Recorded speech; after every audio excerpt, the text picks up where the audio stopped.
We are celebrating Martin Luther King Jr. Day with the winners of an annual writing contest in his honor. We want to welcome English professor Jim Daniels and the founder and director of the Writing Awards at Carnegie Mellon University and a few of this year's winners. I love having a full couch like this.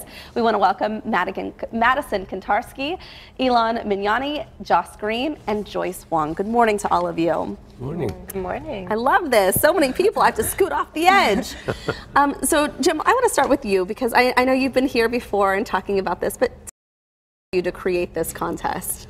Well, I felt like there were so many discussions that were isolated and that we really weren't talking to each other about the things that so often divide us. And with young people in particular, they seem more open to the possibilities of breaking down some of the barriers. And I think the writing contest is an opportunity to do that. And there's a big ceremony honoring these students today. Oh yes, yeah. The reception is at 4:30 and the awards are at 5 in Rangos Hall in the Cohen University Center. It's free and open to the public, and we'll also have some music from the Carnegie Mellon Theater Department and free food. And we'll get to hear from the students. Oh yes, that's the main event. That's the main event. Well, so I'd love to hear from each of you. Maybe we can take turns and just kind of go down the line and you could tell us a little bit about your works and about what you won for.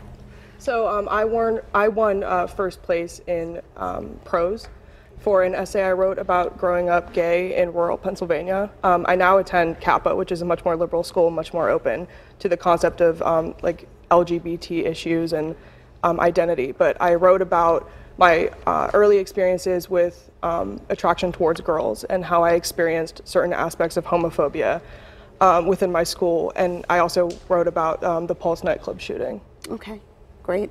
I mean, it's like you said, just breaking down these barriers, these young people able to do this. And what about you? I was one of 2 winners for the first place prize for high school poetry. And I wrote about the synagogue shooting at Tree of Life Synagogue.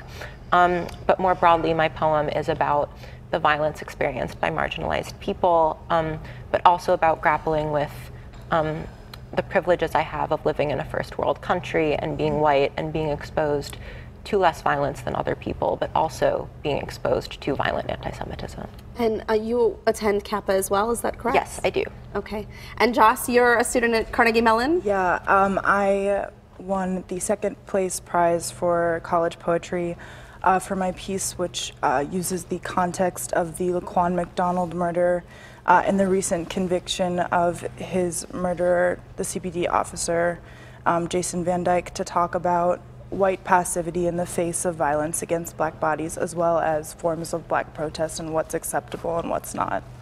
And Joyce, you were also a student at Carnegie Mellon University. What did you win for? So I won second place in college prose, and I wrote about my experience growing up in Beijing and coming to CMU as an international student.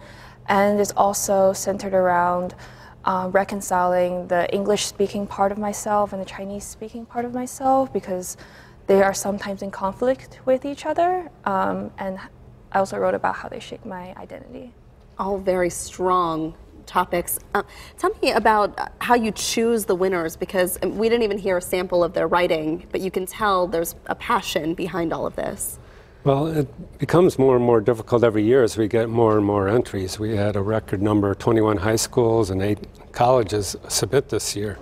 So we have some students that help, some Carnegie Mellon students help us screen the high school winners, and then we have some university professors help us do some of the final judging as well. But we're looking for more personal narratives on race, and you can tell from their descriptions, they're all telling their own story. Right.